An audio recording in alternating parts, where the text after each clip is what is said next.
Bedd Taliesin, the remains of a round-kerb cairn in Ceredigion in Wales.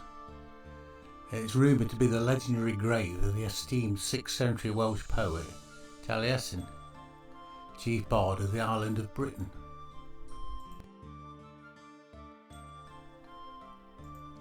This is a site I've wanted to visit for some time because of its fabled history and dramatic views, but I've never quite managed to get there till now. It's only 24 miles from Tywyn, where I was based, but a third of the journey was uphill, long, narrow, winding lanes, and the weather was looking quite ominous.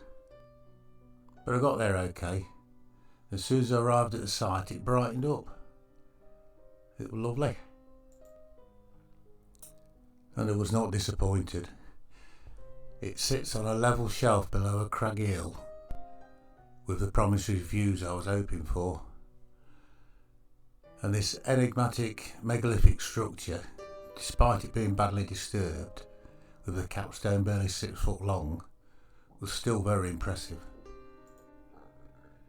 The original Orfstadt stones, the supporting stones, were robbed for gateposts, exposing the cyst a long time ago. But curiously, it's never been properly excavated by archaeologists. And Bedd Taliesin has been ignored by most studies of prehistoric chamber tombs in Wales. So why has it been ignored? It could partly be due to its isolation, or it could be due to its rumoured association with Taliesin. There's a similar situation with Bedd Arthur in Pembrokeshire, which has also never been excavated because of its connection with King Arthur. There's also a lot of debate about the age of the monument, but broadly late Neolithic to early Bronze Age, which spans 5000 BC to 3000 BC. But the skull was reportedly removed from the site before the 1800s. So was this a victim of sacrifice, or the tumulus of an Arch Druid or tribal leader, and this skull the remains of his revered head? Or is it the grave of Taliesin? It's all guesswork, to be honest. It's also said in low light it reveals historic inscribed graffiti covering the entirety of the surface of the capstone.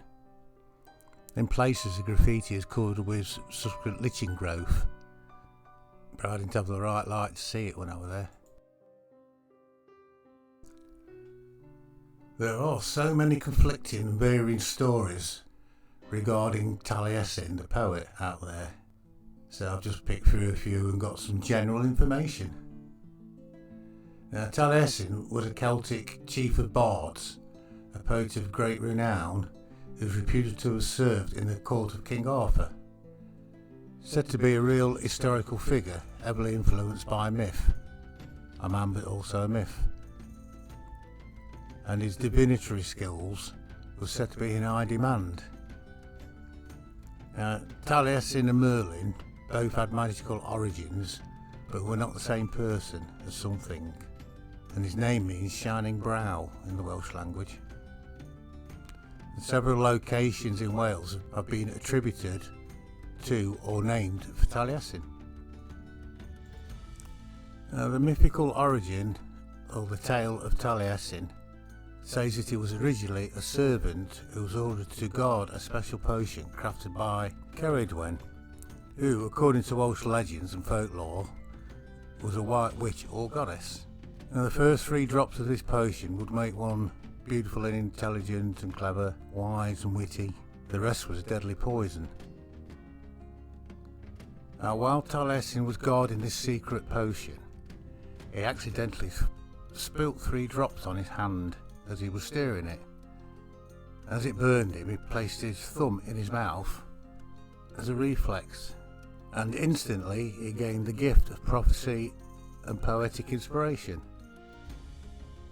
Now, realising that these 3 drops were gone, Ceredigion gave chase to the fearful servant. Taliesin now found himself able to perform magic, and transformed himself into various animals. Now, in a last-ditch effort to outsmart the witch, he transformed himself into a little shrew, which Ceredigion promptly devoured.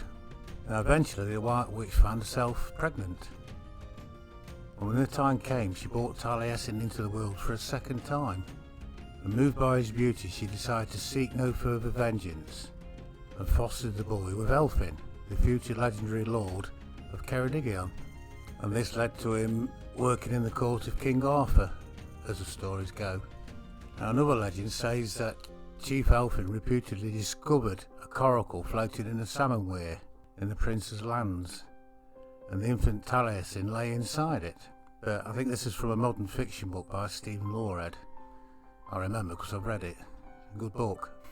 Now, the real, historic Taliesin lived sometime in the late half of the 6th century, and many famous poems and ballads have been attributed to him. And it's difficult to know which parts of Taliesin's life were real and which were fiction.